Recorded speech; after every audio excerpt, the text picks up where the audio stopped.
RailFreight could make a real contribution to the UK economy and environment. The value of rail is even demonstrating in pounds per track. We will hear all about this in this UK edition of RailFreight Live.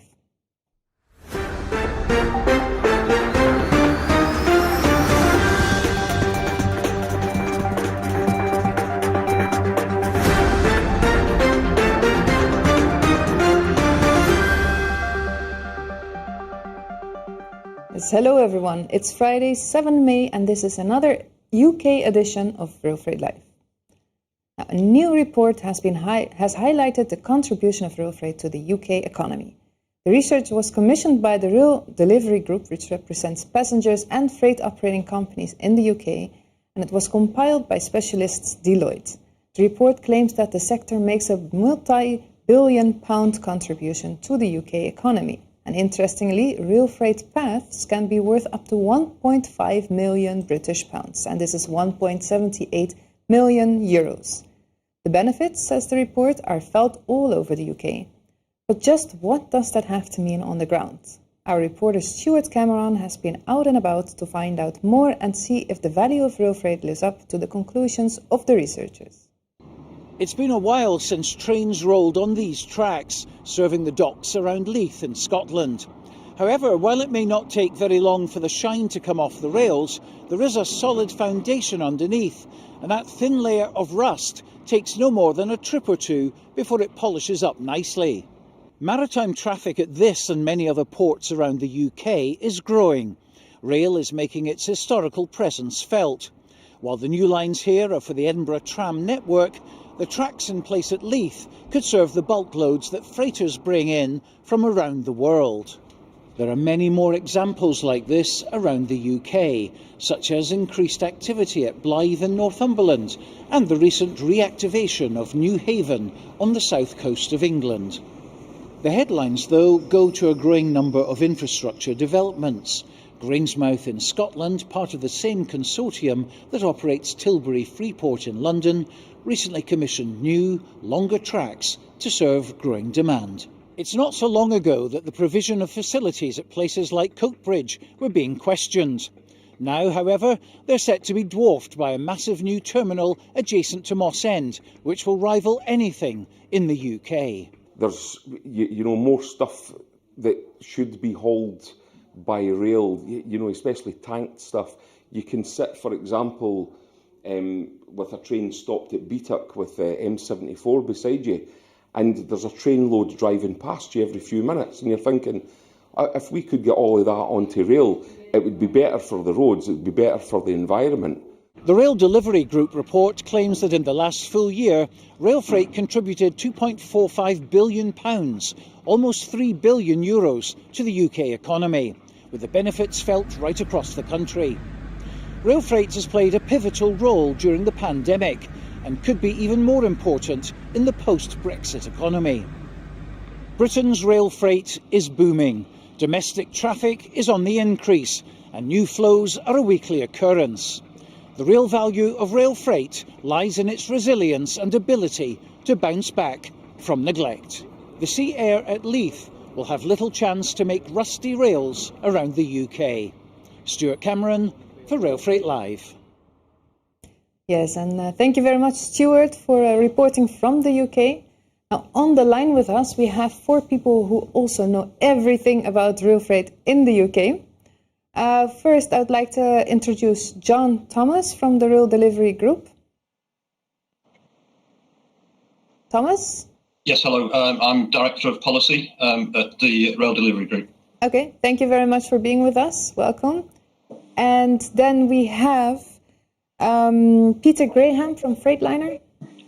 Good afternoon all. My name's Peter Graham. I'm Head of Policy and Regulatory Affairs with Freightliner. Okay, thank you very much and welcome. And we have Zoe McLernan from Logistics UK. Hello everyone, thank you very much for inviting me today. I'm Zoe McLennan, Multimodal Policy Manager at Logistics UK. Thank you very much for joining us. And of course we have Simon Walton, our own UK correspondent.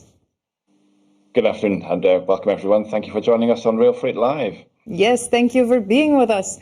and I'm going to host this discussion together with Simon. I hope technology allows us to do so. We're going to try it out. But let me start with John. John, because the Rail Delivery Group is the one who commissioned this report. Now, what prompted you to commission this report? Because everybody already knows the benefits of rail freight. What was the need for a report about it?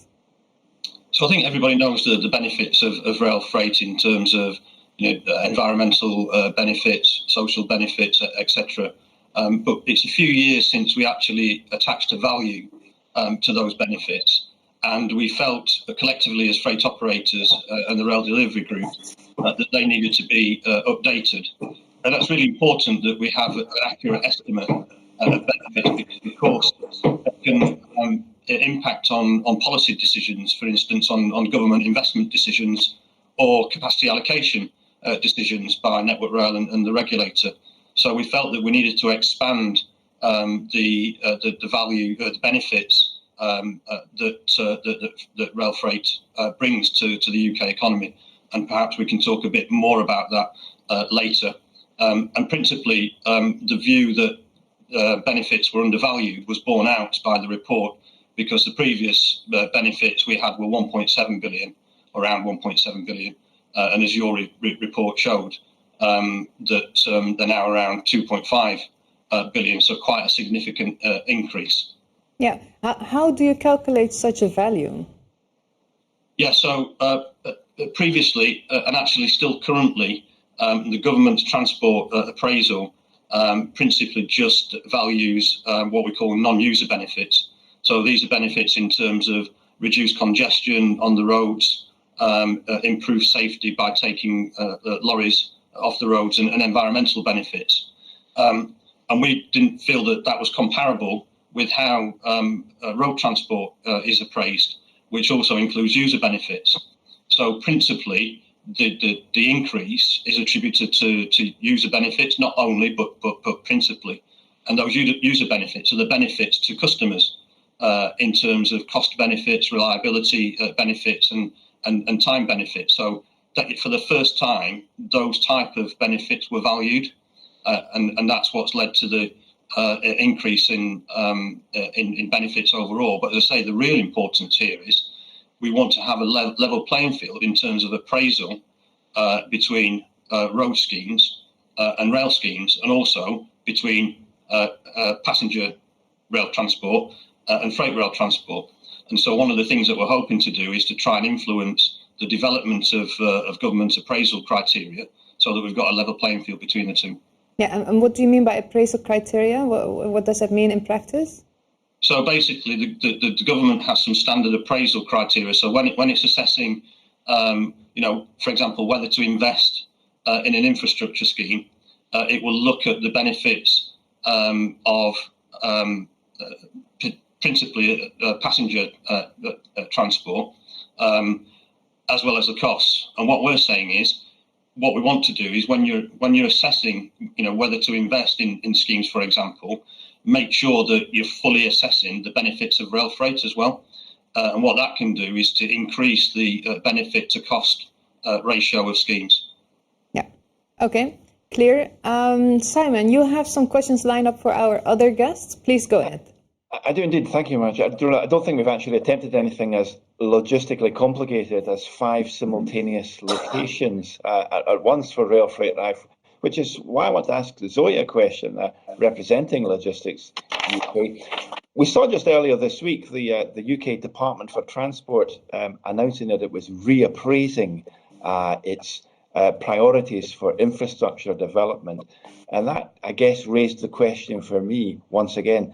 There is a historical challenge between different modes of transport, particularly road and rail. But I've always thought, and perhaps you share this view, that there should not be a competition between road, rail, maritime, air, but much greater collaboration and cooperation.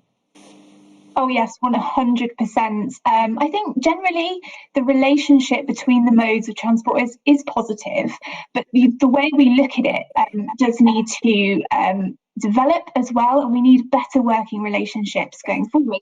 Not that we haven't got good working relationships now, but there is always areas to improve.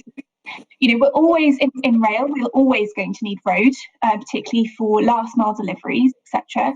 So actually, that cooperation between the two is really important and is already moving forward very rapidly. So yeah, I would agree on some level, but there is a lot of positive work already going on between the modes of transport. And what can Logistics UK do to promote that better cooperation? So we at Logistics UK represent all modes of transport. So really it's making sure that we can highlight that communication between each mode. So we don't have any big divides between our members, road members, rail members, everyone does work together.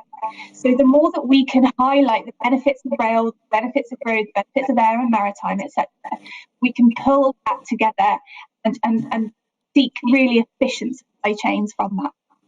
There's a lot that's strategic in what you're saying there, and I'm currently speaking to you from Carlisle, which is a very important strategic logistics hub, which is somewhere that is famous for its railway connections as well. The vast yard to the north of the city here sees a lot of these days intermodal traffic, and I, of course, see a lot of boxes moving up and down the rail network as well. So I'm going to turn to Peter and say, I think that intermodal containers, they seem to be the dominant commodity, and we see ever bigger ships docking at ever bigger quaysides, delivering ever greater loads to many more trains.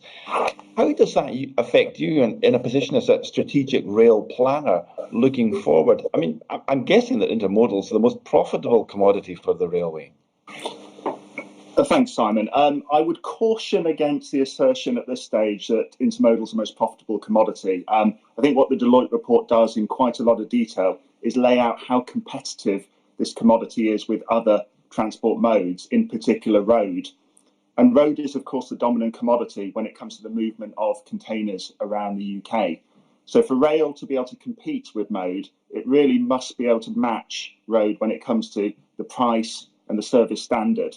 And it's a very, very price-sensitive commodity, high levels of substitution between the modes. And that's accounted for in a lot of the numbers that Deloitte have referenced in their report, of course.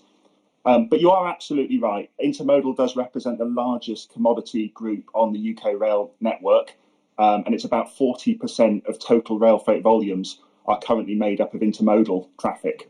And just by way of some context, the second largest commodity group is the aggregates and the construction market, which is about 30% of total rail freight volumes. So together, they're roughly about 2/3 of total rail freight. But you're absolutely right. There are opportunities to grow this market, both those markets. And turning to intermodal, currently we see about 1 in 4 of the containers that arrive at the deep sea ports are moved on by rail. The rest of them typically move by road. So there is pent-up demand to do more by rail. There is a lot of there's a lot of pent-up demand from the ports. And one of the key challenges that we face is really the capacity on the network. So we typically operate services on routes from the deep sea ports to inland terminals across some of the busiest mixed traffic railway lines in Europe. And therefore, it's really important that freight can be sort of timetabled efficiently and effectively across those key corridors. And that's really where some of the Deloitte report does fit in really well, because the Deloitte report provides a framework to value capacity, to look at the value of different capacity options on the network, which could give rise to discussions about how we use capacity optimally on the network to deliver the overall best value for the UK economy. Yeah, this is something which does come up quite frequently, in that better management of capacity or better management of the existing infrastructure could provide latent capacity that's already there that we're not exploiting. Yeah. But that said, and it's been said to me only this week, where we have basically a 19th century infrastructure network which is dealing with 21st century loads. And that is making it difficult, particularly for that mode that we mentioned, the intermodal and containers. Perhaps not so much for other growing areas of freight. You've mentioned aggregates. We've seen only this week that one of your collaborators in the sector, GB RailFreight, were making great noise about their contract with BIFA to move more waste materials around the network. And there is a lot of opportunity there. You said that 1 in 4 containers is going by rail at the moment. Zoe, I guess that many of your members will say that it's much easier to put a big container onto an ever bigger truck, add an extra axle, and we don't need to do anything about making bridges higher or roads wider. But these, of course, are huge concerns for the railway. So perhaps in that respect, road does have a definite advantage there. You could say that, but I think also, that capacity issue is a really vital one to bring forward. If there was more capacity on the network, it would provide more opportunity for rail. You talked about the 19th century network. HS2 could potentially be one of the only options for us to release capacity on the existing network, for example. And you look at pressures that arrived at deep sea ports before Christmas. It was a perfect storm of issues. We saw a lot of congestion. At that point in time, it was really important to fill trains with as much freight as possible in order to relieve that congestion to drivers and ports. So it's not. It may come across as simpler to pop a container onto an HGV, but rail can provide some of those solutions and work to really relieve that congestion as well. And I think more connectivity between our ports, east to west, north to south, etc., is vital for that for rail. Peter, that's perhaps something that your company, Freightliner, you might be able to tell me. What sort of position is a freight operating company in to respond to spikes in demand caused by unusual things like ships running aground in the Suez Canal, and 2 weeks later, a huge volume of pent-up or delayed supply arrives at the port? Yes, you're right, Zoe, of course, that a truck can turn up to take away a container, but how do you take away 20,000 containers? Can you, Peter, deliver extra trains at short notice in situations like that? Yeah, absolutely, Simon. And I think what's absolutely critical here is that we make most use of the capacity we've got on the network today. So one of our priorities at Freightliner is about running longer and heavier trains to try and make each train more productive, so that when we do have those spikes in demand that you rightly highlight, we're able to absorb those on those train services. But also the fact is that we obviously need more capacity, so there does need to be a step change to unlock greater modal share by rail from the ports, and that's fundamentally going to be about capacity, and that's about how we use capacity and how we use capacity most optimally. And I think going back to the Deloitte report, that's where that really sort of comes shines a light on that in terms of how to maximise the overall economic value that the railway system is delivering, so that all the players are able to respond to changes in demand at short notice to make rail as competitive as possible with other modes, because it's being able to respond like that, being able to have the flexibility and agility that road can offer. Rail needs to be able to offer the same to be able to grow its modal share. And fundamentally, there's very, very good reason to do that. We talk about every ton of freight moved by rail instead of road saves 76% in carbon emissions. So the more that we can incentivise the movement of freight by rail in the UK, actually there are some very, very wide benefits highlighted in the Deloitte report in doing so. So you're nodding your head in agreement there, and it was something that Peter said earlier about that last mile. And whilst it's possible to get 50, 60, 70 containers onto a train and take that to an inland distribution point, that means 50, 60 or 70 drivers to do that last mile. And it's no secret that there's a severe staff shortage in the road haulage business. And I'll come back to the rail side of this in a moment. Looking at what the report highlights, are there actually the people on the ground available to fulfill these ambitions? I think the employment side of things in rail is particularly different to drivers and HGV drivers.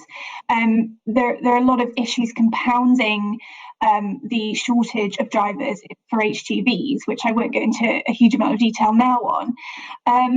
But I think there is that desire to work in rail, but we need to push the attractiveness and the benefits of working in this industry and show what it's like day to day, and start from young people in schools, and really build up from there. Because until I worked in this industry, I didn't appreciate the importance of rail freight, and it's only since working in the industry that I've really come to admire what it is.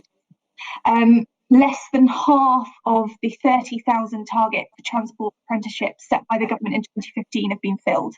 In 2020, in October, we were looking at just over 11,000 apprenticeships confirmed. There is more to be done, but I think it is a very different issue in rail compared to in road haulage. And I think we're in a more positive position in rail than in road. I'm not going to in any way diminish. Sorry, Simon? I'm going to turn, looking at the time, I'm going to turn to John, because in the beginning you mentioned something interesting, which was that it has seen an increase, this value of the track. Can you explain why this increase happened? Why do you think this went up so much? So as I said earlier, I think it's principally because we're now valuing what we call user benefits to customers, and they were never valued before. So, as I said, value to customers in terms of cost savings by using rail freight rather than road freight. In terms of reliability, we have really good punctuality statistics for freight operators of 95% plus. So the reliability is really high, and obviously customers value that. So they're the principal reasons why for the increase in the value from 1.7 billion to 2.45 billion. Yeah. And is that something comparable to other countries, or is it not something other countries actually do? I'm not sure. I'm not aware of what other countries do in terms of valuing freight. I don't know whether Peter knows or Simon. And I think, John, that's an interesting one, because I think there are other benefits that maybe other sort of industries, other countries potentially have also sought to value. So things like agglomeration. So what rail freight does is it enables businesses to cluster very closely together, which helps supply chains and helps those businesses function productively. Those values haven't necessarily come out in this report. That's for a future stage to look at how those benefits could be added in. But I think we do need to learn lessons from other countries that may have tried to assess some of those economic benefits, have tried to understand what the benefits are for clustering and agglomeration of businesses. I think it's a really good point, Peter, that what the Deloitte report shows is that, in principle, there ought to be agglomeration benefits, because we do see businesses clustering around freight hubs, terminals, etc. It's just that they didn't value them in this report. But I think further research would be an advantage in terms of trying to value some of those agglomeration benefits as well. Yeah, well, it's a nice next topic for research. What is this research hoping to achieve? What is next? What's the next step? So I think there are a number of things. One, of course, that freight operators will be using it as part of their own sort of marketing material, showing existing and potential new customers the benefits that they could derive from using rail freight, and also the very significant environmental and social benefits that rail freight brings as well. There's a huge contribution that rail freight can make towards the decarbonisation of transport in the UK. The government has set a target of net zero carbon by 2050, and growing rail freight, which, as Peter said earlier, has got a significant advantage at the moment in terms of carbon emissions over road, will help us towards that target much more quickly. So that's one of the things that we'll be pushing. Another, of course, as I said earlier, is in terms of trying to influence sort of government policy decisions in relation to investment. As was highlighted earlier, we do need more capacity on the network, and therefore further investment. But in the meantime, of course, what we need to do, as Peter said, is make best use of the overall capacity, and the framework that the Deloitte report provides for valuing a freight path versus a passenger path ought to enable us to make the best use of overall capacity as well. And we've seen during the pandemic, with a reduction in passenger services, that freight services have been able to been longer and heavier and more direct in some cases. And Peter and his colleagues are working with Network Rail to try to make sure that we bank those benefits and productivity savings that those bring in the future. And of course, passenger transport is not going to return to the same level or patterns necessarily post-COVID. So we know that the commuter market is going to look very different. And so the sort of train plan and timetable for passenger services is likely to look different. And therefore, does that provide some opportunities for freight operators in terms of additional use of that capacity? And I think what the Deloitte report brings is the analytical rigor that enable us to sort of make those sort of capacity decisions and investment decisions. Now, Peter, a quick roundup. How do you think you can use this report?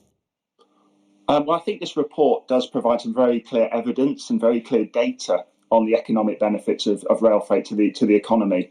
So effectively, it identifies what the prize is, and it also outlines how that prize, how those benefits could increase were rail freight volumes to increase. So we know what the size of the prize is, but obviously what this report doesn't do is outline a way of getting there. So the next stage will be to identify the policies that will support modal shift and sort of enable rail freight to grow. And it's really those policies that will then support the realisation of those benefits and for rail freight to really increase in terms of the economic benefits to the economy. Yeah. Thank you very much. And Zoe, what do you think? Do you think you can use this report? Yes, definitely. It's a really valued report, really welcome. And I think John and Peter have covered it really well in their previous comments. Capacity is key. Capacity is the key area that we need to work on. And this is a good stepping stone to get us into that position where we can make a difference and move forward and make investment decisions such as electrification across the network to support those net zero targets as well. So really welcome report, and I think it will be used for many years to come to build on those policies, as Peter mentioned. All right, thank you very much. I would like to thank you all for joining us and for sharing some interesting insight in UK business. Simon, thank you very much for hosting and asking questions.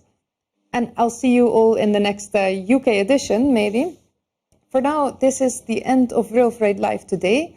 Next week, we're not having a show because we're having a public holiday in the Netherlands, but after that, we will be there. It was the first time we're streaming on LinkedIn today, so from now on, you can watch us on LinkedIn as well if you're a member of the LinkedIn group. And of course, you can watch us on YouTube. So do subscribe so you get notified of our new shows. For now, goodbye.